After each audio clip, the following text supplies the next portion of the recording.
கத்தியும் கபாலமும் கை நிறந்த சூளமும் ஓங்கார திரிசூலி அங்காரமான காளி சடையனல் பறக்க அத்தளவல் நின்றாளாம் கொஞ்சி விளையாடும் கோர விழி பார்வை கொண்டு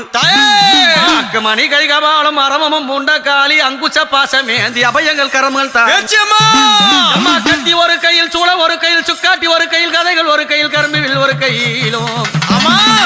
காளி ஓங்கார திரிசூலி